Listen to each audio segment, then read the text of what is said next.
Hi guys, welcome back to the Land Rover Defender YouTube video and to a video of something which I've never done before, and that is to paint the rear crossmember of a Defender. On Scout, the other Project 110 that I own, I actually had that professionally done a little while ago. I was really happy with the results, but back then I didn't have the confidence to go it alone and do a DIY version of a crossmember paint job. So that's what I'm going to do in today's video. I've got a kit with all of the products that I hopefully need to be able to do this job. So we'll see what kind of finish I can get from a DIY crossmember paint. So let's jump right into it, tarp up the car, and then we can start to prep ready for paint.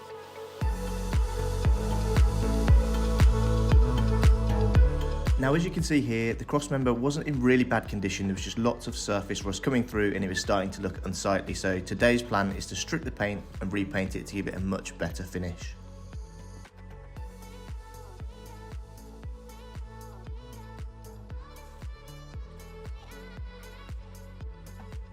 What I'm also going to do is remove the mud flaps. I'm going to keep the brackets on because I'll probably paint those at the same time, sand those down and paint them. But I'll remove the mud flaps, they're out the way, so I'm not going to get any overspray on those. They're just a couple of bolts and they should be easy to remove.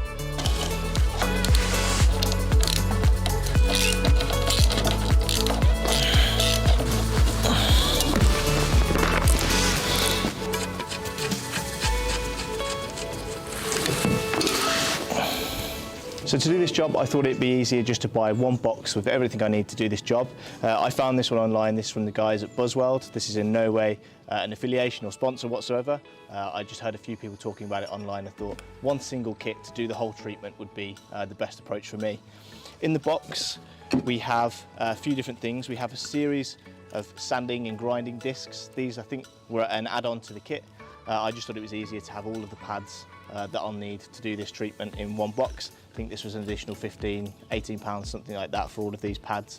I'll leave a link down below to the kit that I've bought. Alongside that then, I've got this primer, so an 8-pass primer, apparently rich with zinc, with all the instructions to prime the crossmember ready for the paint. And then finally we have the paint itself, the final outer surface. I went for satin black, but they had gloss black and loads of other treatments too, depending on obviously how you want your Defender to look. On Scout, it's got like a glossy crossmember. For this though, I thought with the more classic build, it'd be better just to kind of stick to the satin black. So we'll see how that looks. So that's hopefully everything that we need to be able to start this job. I can now start to sand down the crossmember and get it ready for paint.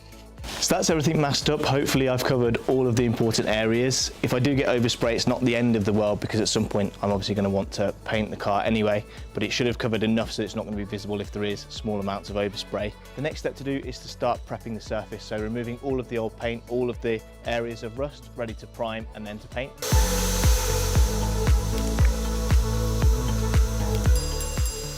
Now this is such a satisfying job, using the different sanding pads to remove the old layers of paint to get back to the bare metal ready for priming.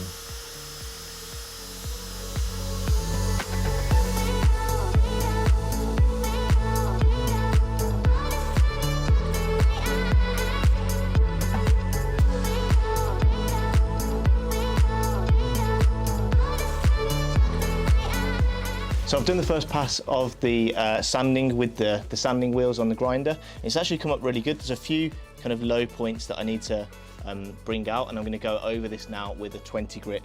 The previous was 60, but it's feeling really smooth. Like I say, there's a few pits, and I can also see now the paint's off, there's a few imperfections in the crossmember.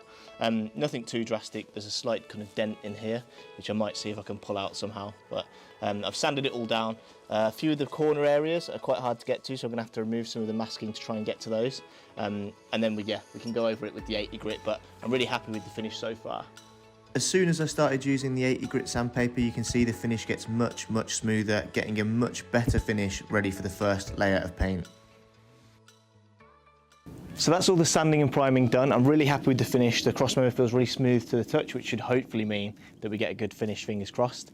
I've remasked the back of the tub. I realised I'd done a poor job of that to start with. I kept catching it with the grinder, so that's all remasked, ready to now prime.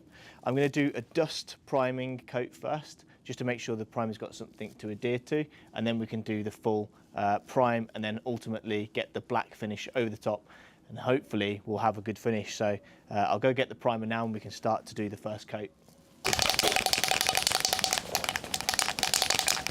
At least 2 minutes, so let's see how this goes.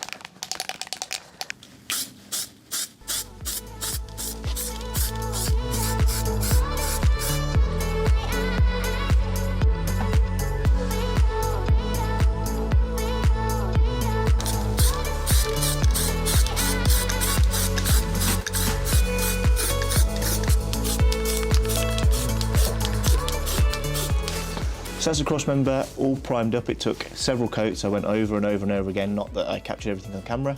Rain stopped playing multiple times, which meant I had to keep reversing it into the garage, drying it off, reversing it back out. So it's now treated, and now we're ready to apply the black satin paint over the top to give it that final finish. So we'll see what that looks like.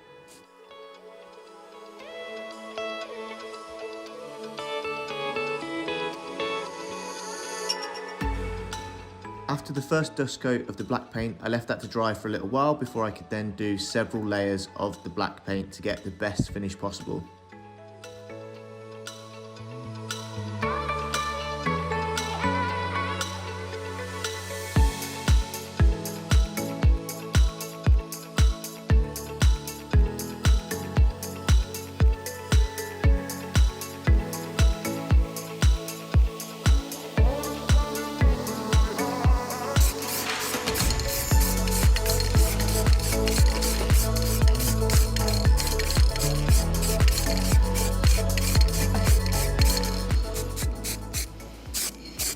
So that was the final layer of paint applied. In the end, I did 3 to 4 layers of primer, and the same again with the black paint to get this kind of finish, which is really smooth to the touch, looks really kind of straight and really clean.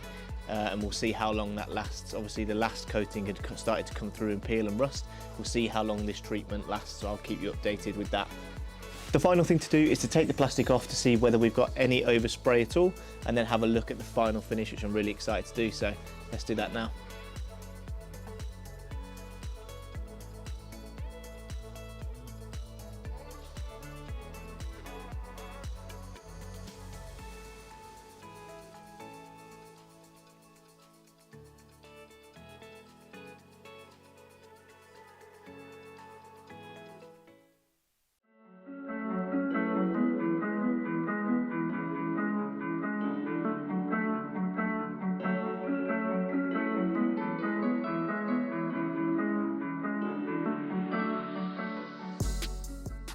So there you have it, guys. That is the finish that I've been able to achieve with the DIY crossmember paint kit. I'll leave all of the products down below. I'm really happy with the results, considering it's just a couple of rattle cans and a bit of sanding. I think it's really smartened up the back of the 90. If you like this video, please drop it a thumbs up and be sure to subscribe for plenty more videos on Project 90 and also scout the Project 110, and I'll see you in the next video.